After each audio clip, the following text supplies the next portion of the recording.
Hi, I'm Seamless, and this is the 5th 75K tutorial. And this one was requested by Stockingloop, and this is the vocal processing as seen on Skrillex's Ragabomb. Here's the original. And here's what I got. This is a test of those weird ring mod. So, the crux of this idea is the concept of ring modulation. Ring modulation is the same thing as frequency modulation, except instead of changing pitch, it changes volume.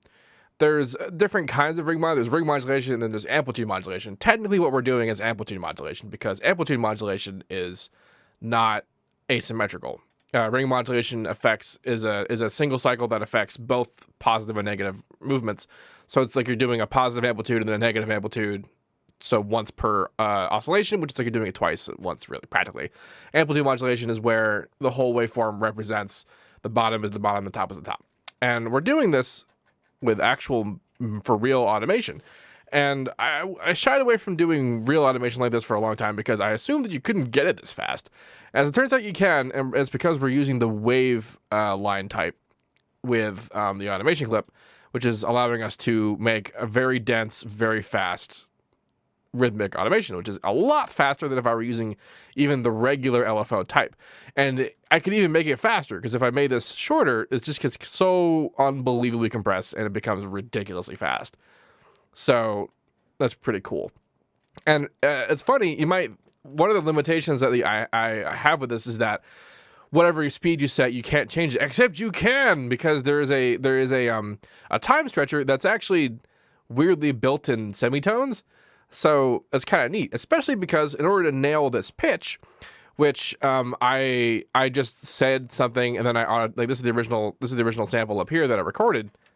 That says a test of those weird ring mod. That says, and then I pitch corrected it using Newtown, and it sounds like this. This is, or rather, sounds like this. That says a test of those weird ring mod, and then I brought it down some cents. this is a test of those weird. This is a test of those weird ring mod. Just to get that, tone to it. And then I nudged this into place, which is automating a fruity balance at the octave lower, because right now this is at the same pitch. This is a test. And at the regular movement, I moved it so that it sounded. This is a test of those weird ring mod. Which is just easier for me to hear that it's the right note. Because we can't see, it doesn't tell us what note it is. We have to just do it by ear. And then once I have that, which is a lot easier to hear than trying to get it close using the higher frequency, I actually just set it to an octave, which is double the speed, and then double speed. This is a test of those weird ring. This is a test of those. This is a test. This is a test of those weird ring mod. This is a test of those weird ring mod. Except it doesn't appear to change while it's playing, so it's kind of a bummer. But if you need to tune your speedy oscillations, that's how you do that, which is pretty sweet. The rest of the processing is just some compression to make my voice sound a bit pumped up. This is a test. This is a test. And the EQ to shape it. And then the fruity balance is the ring modulation. And then there's a patcher, which is doing high frequency distortion to add that crispness to it. This is a test of those weird ring mod. That's what it sounds like without the crisp. This is a test of those weird ring mod. That's what it sounds like with the crisp. It actually might sound pretty much the same if it was in post. This is a test of those weird ring mod. Close, but not so much. Either of those, either if you like one or the other, that's perfectly fine. But the reason why I have it before that is because without the ring modulation, just with the high frequency distortion, this is a test of those weird ring mod. It's real fuzzy, and I wanted that fuzz. That's why I am literally only distorting the high frequencies. This is a test with this kind of shape. This business, basically, the sharper a vertical line you create in distortion like this in the wave shaper, the fuzzier it gets.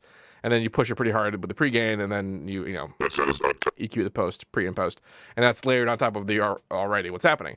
And the value of putting the ring modulation before that is that it takes the fuzziness and it chops it up, because it's the pre-gain is controlled by how loud the signal going into the wave shaper is, and the ring modulation is controlling how loud the signal is. So that is essentially saying that it's turning the distortion on and off. So it turns that smooth, high frequency, essentially white noise fuzz into chopped tonal high frequency information, which is pretty sweet. This is a test of those weird ring mod. I'm using the automation to accomplish this just so that you can see that you can do that, but there's plenty of things out there that have ring modulation that you can put in post. There's an MDA plugin. Most DAWs have a ring modulator thing that you can just use. In FL also, like I barely even need to do that. There's actually a time stretching algorithm called the mono mode that if you just do an octave low of that, it pretty much does a similar effect, and it's not even that difficult. More treatment on the voice, you know, you have to have a voice that's kind of already prepped to accept this kind of stuff. It's mostly about the pitch correction and to make it even, and then the accent and that kind of thing. And then, I mean, the high frequency distortion is neat, but it didn't really make the sound. What made the sound was the ring modulation. So yeah, cool stuff. I'll put up this FLP just so you can look at it. You know, sans the Skrillex sample, and that's it for this. If you'd like to make a request, please do so in the Reddit thread linked in the description of this video. Requests made anywhere else will be ignored. If you have any questions about this, please let me know. Don't forget to like, comment, subscribe, and all that good stuff. And as usual, have a nice day.